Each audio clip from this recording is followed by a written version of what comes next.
दोस्तों, मैं Sarfaraz Pathan AVP Nashik TV से।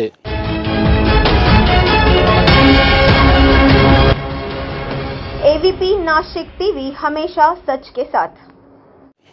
मैं अभी भद्रकाली पुलिस स्टेशन के परिसर में खड़ा हूँ। मेरे साथ जावेद शाह है, जो 11/4/2024 को नानावली में घटना घटी थी। वो घटना 5:45 पे घटी थी और उसमें करीबन 10 आरोपी बनाए गए थे। उन 10 आरोपियों में से एक इनका लड़का है, उसका नाम है वाजिद शाह। इनका ऐसा कहना है कि उनका बच्चा वहाँ पर मौजूद नहीं था और ना ही सिविल का जो झगड़ा हुआ उसमें मौजूद था। फिर भी बेवजह इनके बच्चे को उसमें आरोपी बनाया गया है, ऐसा इनका कहना है। और उसी जो इनका कहना है उसके सीसीटीवी फुटेज इन्होंने अभी लाए थे, ये जो इनके हाथ में है। देखिए, ये वो सीसीटीवी फुटेज है जो वाजिद शाह के बेगुनाही के पुरावे हैं। ये वाजिद शाह के पिता ने, मतलब जावेद शाह ने, हमारे चैनल के साथ में ये सीसीटीवी फुटेज शेयर किए हैं और यही फुटेज उन्होंने भद्रकाली को आज दिए हैं। भद्रकाली पुलिस स्टेशन में ये पुरावे देने के बाद आयो ने इस बेगुनाह को बचाना चाहिए और उसको न्याय देना चाहिए, ऐसा घर वालों की मांग है। इस वीडियो में आपको साफ साफ दिखाई दे रहा होगा, गुलाबी ड्रेस पे जो गुलाबी कलर का पठानी पहना हुआ ये बच्चा है, इसका नाम वाजिद शाह है। आप इसके ऊपर टाइमिंग भी देखेंगे।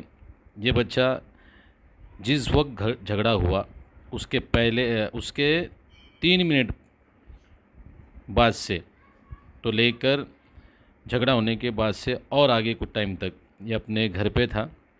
उसके बाद ये लोग इनके किसी रिश्तेदार को झगड़े मार लगा था, उसको देखने के लिए सिविल हॉस्पिटल यहाँ से निकले। जब ये घर से निकले तो 6:33 या 35 का कुछ वक्त हो रहा था। अभी फ़िलहाल में 6:33 का वक्त हो रहा है और कुछ निकले तो 1-2 मिनट का आगे टाइम हुआ, मतलब 6:35 को ये अपने घर से निकला। लेकिन उसके बाद भी 5:45 की जो एफआईआर है उसमें उसको आरोपी बनाया गया है। इसीलिए उस बच्चे के पिता ने ये पुरावे बोल के वीडियो आयोग के पास में दिया है। आप लोग भी वीडियो के ज़रिए साफ साफ देख रहे होंगे, गुलाबी कलर के पठानी में ये बच्चा वडाला गांव में था और घटना भद्रकाली हद्दी में नानावली हद्दी में घड़ी है। जबकि भद्रकाली से नानावली से वडाला और सिविल हॉस्पिटल से वडाला करीबन मोटरसाइकिल पे अगर कितना भी फास्ट गए तो 25 से 30 मिनट का रास्ता होगा, या कम से कम 20 से 30 मिनट का रास्ता होगा। 4 मिनट में ये बच्चा कैसे वडाला पहुंच गया, तो ये कहीं ना कहीं जांच का विषय है। आयोग को फुटेज दिए गए हैं।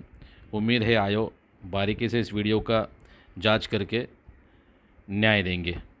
इन्होंने यहाँ के जो तपास अमलदार है, इसके मतलब जो ऑफिसर है जिनके पास इस केस की तपास है, एपीआई का सुनील सर करके है, नानावली पुलिस चौकी की। माइक की बैटरी लो होने की वजह से आगे की जो आवाज़ थी वो म्यूट हो चुकी थी। जो जावेद शाह और मेरे बीच में जो चर्चा हुई है, मैं उसको अपनी सेकंड वॉइस के ज़रिए आप लोगों के साथ में एक्सप्लेन कर लूँ। तो आगे हमारी जो बात का सिलसिला चल रहा था वो इस तरीके से था कि जावेद शाह ने जो सीसीटीवी फुटेज लाया था अपने घर का, तो वो पुरावे के तौर पे उन्होंने नानावली पुलिस चौकी के जो एपीआई है सुनील सर, जो नानावली के 307 के एफआईआर के तपासी ऑफिसर है, आयो जो है, उनको फुटेज दिया और उन्होंने बताया कि उनका लड़का बेगुनाह है। जब नानावली में 5:45 पे वो घटना घड़ी तो उस वक्त में उनका बेटा घर पे था और उसके बाद सिविल हॉस्पिटल में जो घटना घड़ी उस वक्त भी उनका बेटा घर पे ही था। उसके बाद उसके पहले यह घटना सारी घड़ी है नानावली की और सिविल हॉस्पिटल की। तो उनका बच्चा बेगुनाह है, ऐसा उनका बोलना था। उसका पुरावा उन्होंने उसको दिया सीसीटीवी फुटेज के ज़रिए, और वो सारे सीसीटीवी फुटेज जो एपीआई सुनील सर है नानावली पुलिस चौकी के, उन्होंने वो फुटेज देखा और अपने ताबे में लिया। अब देखते हैं कि आगे क्या मदद पुलिस प्रशासन के माध्यम से बेगुनाह इस आरोपी के ऊपर मदद की जाती है। इसको क्या इसको गुने से निर्दोष मुक्तता मिलती है या नहीं मिलती है। ज़्यादातर भद्रकाली में ऐसे कई सारे गुने देखने में आए जिसके अंदर आरोपी स्पॉट पे नहीं होने के बाद भी इंसान वापरने होने के बाद भी वो आरोपी बनाया जाता है। जैसे एक उदाहरण मेरे साथ भी हुआ था 2019 के प्रकरण में, जिसमें मैं 2019 के टाइमिंग मेरे ऊपर एक जानलेवा हमला हुआ था, जिसके बाद में नागजी के ऊपर एक हॉस्पिटल है मेट्रो करके, मैं वहाँ पर एडमिट था 17 तारीख को, और 19 तारीख को मेरे विरोधकों ने, मैं जब कॉम्प्रोमाइज़ नहीं किया तो उन्होंने अपने खुद से हाथ पे अपने आंख पे वार मार के 19 तारीख को मेरे खिलाफ़ में एक एफ़आईआर भद्रकली में दाखिल की और एडमिट हो गए। तो उसके बाद में वहाँ के जो सीनियर पीआई थे उस वक्त के, मंगल सिंह सूर्यवंशी, उन्होंने झूठी एफ़आईआर ली, उसके खिलाफ़ में मैंने मुंबई में अपना दावा दाखिल किया हूँ। वो केस मेरा जब से वहाँ पर अभी तक चल रहा है। उसके बाद मेरे खाला के लड़के बबलू शेख और आसिफ शेख, उनके ऊपर भी ऐसी पिछले साल में एक एफ़आईआर हुई थी, जिसके अंदर वो अपने घर पे और दुकान पे बैठे थे दोनों भाई, और एफ़आईआर में ऐसा बताया गया था कि ये नानावली में मारने के अंदर शामिल थे, लेकिन किसी की किस्म की जांच पड़ताल नहीं हुई, डायरेक्ट एफ़आईआर में उनके नाम थे।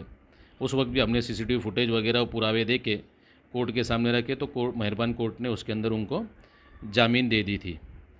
तो काफ़ी बार ऐसे हो रहा है कि भद्रकली हद्दी में कोई भी किसके नाम की कंप्लेंट देता है तो उस वक्त तकरार लेने वाले सही तरीके से जांच पड़ताल नहीं करते हैं और सही तरीके से स्टेटमेंट रिकॉर्ड नहीं करते हैं, सही तरीके से अपनी ज़िम्मेदारी को नहीं समझते हैं, और उनसे ऐसी गलतियां हो जाती है, जिसके वजह से बेगुनाहों को कोर्ट की चक्करें लगती है और वो परेशान होते हैं।